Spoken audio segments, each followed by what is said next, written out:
The time has come, the walrus said. Let's head over now to Onu-Wahi. Just this big mountain here. It doesn't look great, but it's of the time. It's fine. Ah, there's someone up there. Howdy, traveler. Need a crab to Onu-Koro?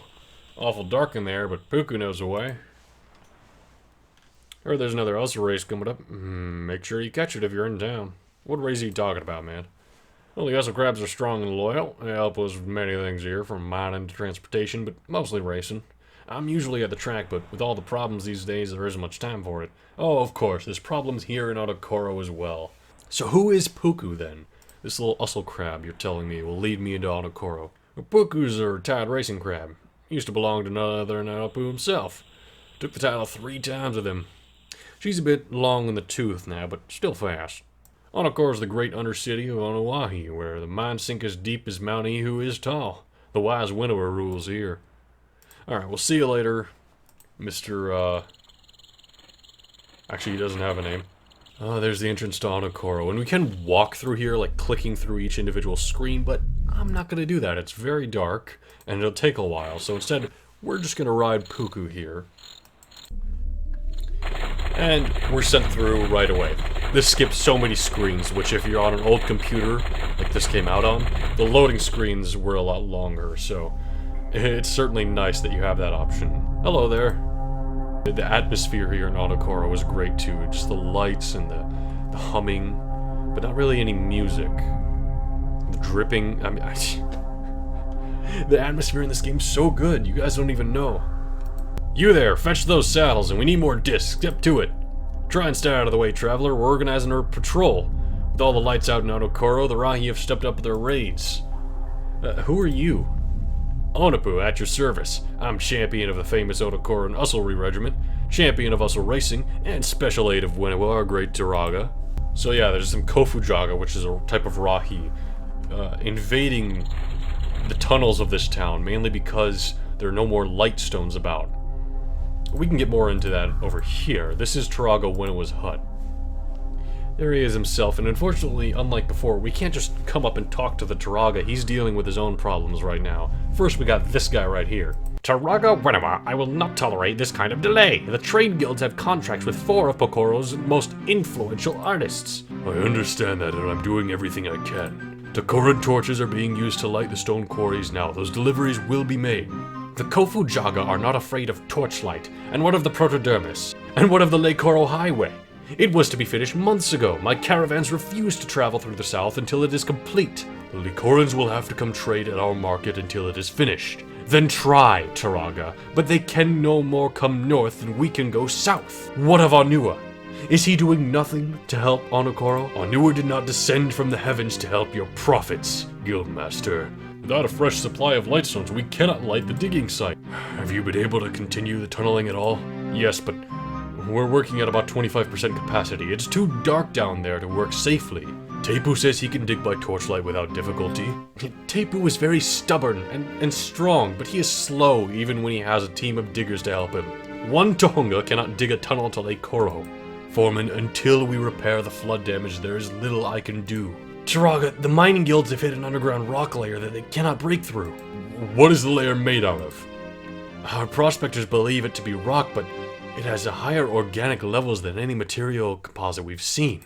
It seems to have more in common with an Ussel crab shell than any normal stone strata. So that was a lot of talking, just figuring out all the politics, everything that's going wrong here in Onu-Koro, which is A, they don't have lights to get to the Lake Koro Highway. B, the workers don't want to get the Lake Koro Highway because they don't got lights. C, no one wants to come to them and trade products because there's too many Rahi, it's dangerous.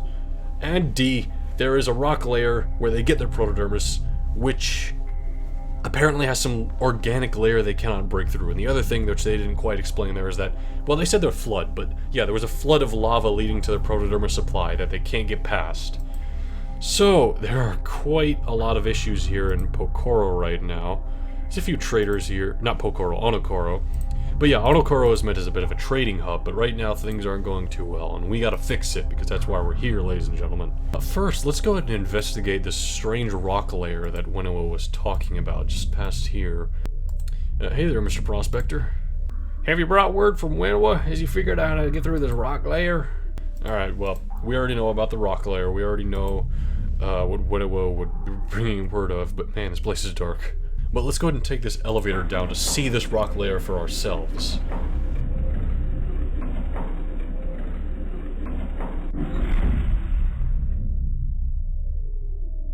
Hey there, sir.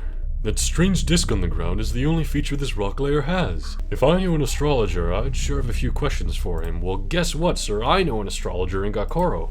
You do? Great, take this message and deliver it. I've sketched out this disc. Maybe your friend can figure out if it means anything important. Yeah, some strange astrological symbols, and they definitely can't break through here. Back in Onu-Koro here. Let's head this way. Which, this is a layout of the path, but you can see we're currently here in Onu-Koro. Straight north we can head to Lake Koro, although, like they said before, Lake Koro currently is having issues because of the mining not having lights, so people aren't mining it. We can head back to Ta-Koro, which I'll go into more detail with that, and then here's the Protodermis mine that's been flooded off with lava. Let's just check out Lake Koro's entrance right now, even though we know it's sealed off.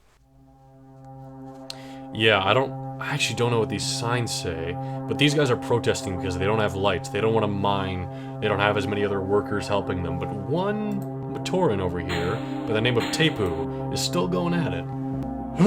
It's hard to dig when there's no light, but Onu-Koro says I have to try. Someday we'll reach Lake Koro. If the Rahi attack this site, traveler, stay near me, I'll protect you. So what exactly is Lake Koro, Mr. Tepu? It's a village in the south, where the Lake Koro Tohunga live in trees. I've never been there. Onu-Koro says there are tall, pretty forests, and huts built from the sky. Onu-Koro says the Lake Korans are great musicians too, and play music all day long from the treetops. So, that's why, in this area, it's actually a bit loud. I'm definitely gonna have the game audio lower than what I'm actually hearing now. I can't adjust the audio here, unfortunately. But there's a little added instrumentation in this area particularly, just because that's the tunnel leading to Lake Koro, where, like he said, there's a lot of musicians all the time. Let's head on our path to Ta-Koro now. We have this other entrance we can go in here. That's the Protodermis mine, but first, let's go over and, what would you look at that? We're actually back in Ta-Koro. In fact, if you go ahead and turn around, you'll notice this is an entrance we could have gone in before. We could have gone to Onu-Koro. Actually, I don't know if we could have. I haven't tried it recently, but I might test it before I edit this video. If you can just quickly rush into Ta-Koro, or Onu-Koro from Ta-Koro at the beginning of the game. But that'd be really neat. Let's go ahead and investigate now this area. Because, yeah, like we already know, we can't get to the Protodermis over there, or the light stones, because there's all this lava in the way. Good thing we have a lava surfboard.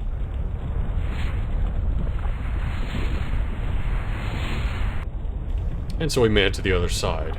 And here we have one of these.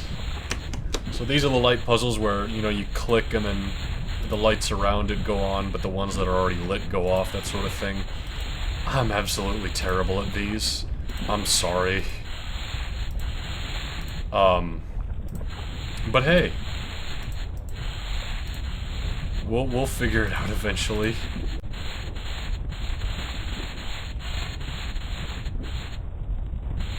Oh! Well, that was quicker than I expected.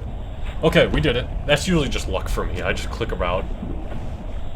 But that stopped the lava supply. And actually stopped all the lava very quickly, as you can see over here. It's just gone now. But yeah, this led to the light stones. The lightstone deposits in this cave will keep Onu-Koro lit for a long time. Pretty sure they'll keep the Rahi back too. So, just like that, we solved that little puzzle, we used our lava surfboard, and we've taken care of the whole light situation in Onu-Koro. Now, we didn't quite finish in Onu-Koro yet. There's still that rock layer. So let's actually head back to Gakoro, which we can get to relatively quickly, because, you know, we're over here at Ta-Koro. We can just take the boat from the beginning of the game. It's all very connected. We can head to Gakoro and bring that rock that we got to the astrologer in Gakoro. And from there, we should be able to carry on and help Onu-Koro even more.